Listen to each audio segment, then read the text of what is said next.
Museumsausstellung von Herrn Professor Harry Schofnik begrüßen. Ich bin in Vertretung für Herrn Luka Anticevic hier und der ist leider krank und deshalb werde ich das machen. Jedenfalls darf ich recht herzlich begrüßen zu den heutigen Abend den Herrn Landtagsabgeordneten Rolf Holub.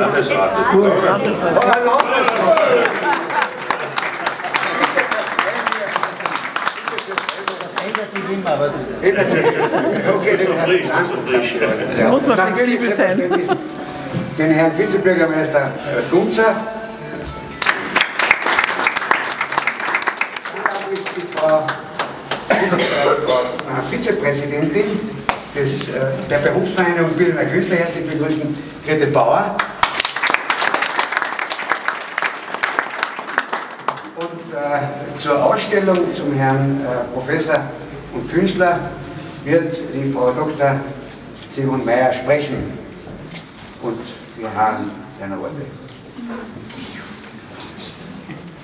Ja, Professor Harry Schofnik war nie ein Mann der kleinen Schritte. Entsprechend seinem Charakterplaneten, dem Neptun, der etwa 30 Mal so weit von der Sonne entfernt ist wie die Erde, ist er daher auch für die Umkreisung der Sonne, braucht er etwa 165 Erdenjahre, trippelt er nach wie vor nicht durchs Leben, sondern holt weit aus. Mit großen Schritten geht er durchs Leben und versucht, sein Ziel zu erreichen. Ebenso vergleichbar ist sein seit jeher charakteristisches Erscheinungsbild, seine Überzeugungskraft und seine Hartnäckigkeit mit der äußerst starken Atmosphäre des Planeten Neptun, die ihn umgibt. Neptun ist der römische Name des griechischen Gottes Poseidon, der im Hinblick auf Üppigkeit und großzügigen Lebensstil seinem Bruder Jupiter nacheiferte. Auch hier können wir wieder Parallelen zu Harry Schofniks Lebensstil und Persönlichkeitsstruktur finden, und damit möchten wir noch auf eine weitere vergleichbare Auffälligkeit hinweisen, nämlich die ungeheure Fruchtbarkeit des Neptuns. Die Eigenschaften des Gottes Neptun sind eben jene, welche die Astrologie auch mit ihrem Urprinzip Neptun verbindet, das durch den grünlichen Planeten verkörpert wird. Sehr viele der Eigenschaften des griechischen Gottes sind auch unserem Jubilar und Künstler als Fischegeborener angeboren und mit viel Hingabe weiterentwickelt, nämlich den Hang zum Großen, zum Großartigen und zum Üppigen.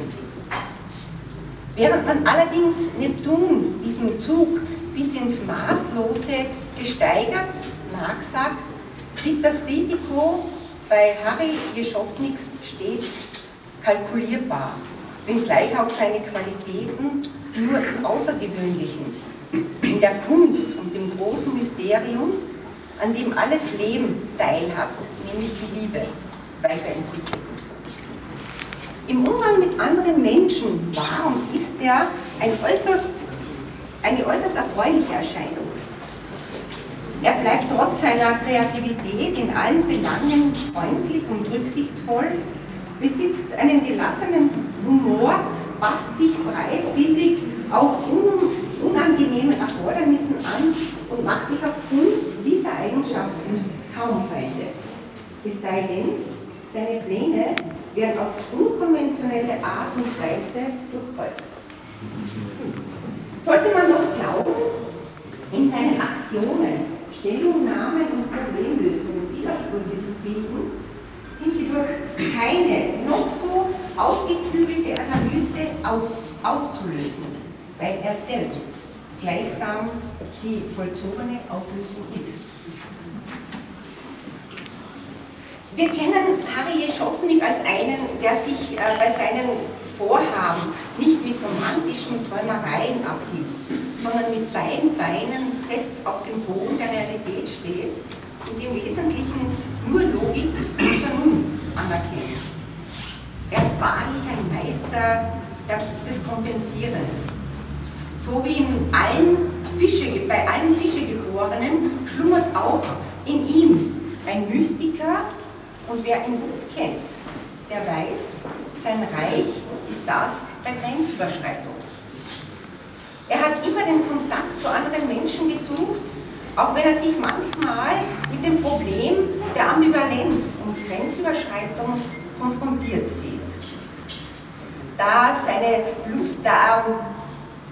jeder von ihm seine lustigen Seiten auch kennt, ist nicht nur uns allen bekannt, sondern die sind uns alle bekannt, sondern kann auch bei Erörterungen seiner Idealbeschäftigungen nicht übergangen werden. Es ist für uns ein echter Glücksfall, dass er zu seinen angeborenen musischen Fähigkeiten auch noch konkrete künstlerische Talente besitzt, die er, Gott sei es gedankt, uns bisher nicht vorenthalten hat.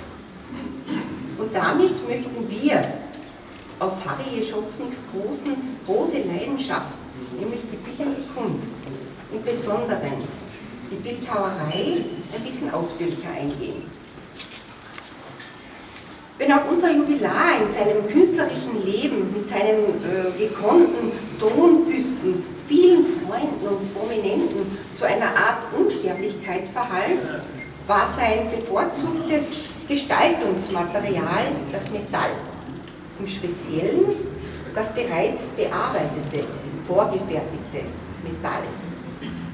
Dass er dabei zwei seiner größten Leidenschaften in einer unverwechselbaren künstlerischen Handschrift vereinte, ist einerseits naheliegend, wenn man seine anerzogene Schwäche für motorisierte Aufenthaltsräume kennt, und andererseits sein außergewöhnlich gestalterisches Wahrnehmungsvermögen in Betracht zieht.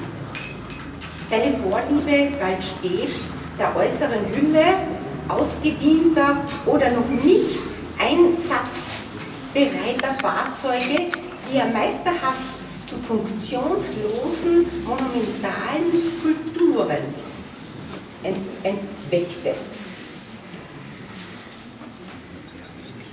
Die augenfällige Symmetrie seiner Werke ist nicht das Thema, worüber er sich als Metallbildhauer den Kopf zerbricht, wenngleich sie auch trotz seines Hangs zur Grenzüberschreitung ständig zu begleiten scheint. Da lässt er nicht René Descartes mit seinem Geist in der berechenbaren Maschine herrschen, sondern Rabbi Löw, der den Golem gemacht hat, eine Lehmfigur aus jüdischer Legende, über die exotischen Phänomene der Symmetrie als natürliche Gegebenheit. Der Bürgermeister, Vizebürgermeister, zu sprechen. Ja, sehr gerne. Der Landesrat, freut mich sehr, dass du auch hier bist, in der TV-Galerie, und vor allem lieber Jubilar, Herr Professor, Herr Präsident, da gibt es jede Menge Titel, aber lieber Harry, freut uns, glaube ich, am besten. Es ist hier jede Ausstellungseröffnung eine besondere Ausstellung, weil einfach besondere Künstler, die ihre Werke präsentieren, aber die heutige hat schon einen besonderen Ruf, das muss man schon sagen. Und das freut mich ganz besonders, dass er einfach als Pionier der Wiener Künste hier seine Werke präsentiert zu seinem Jubiläum.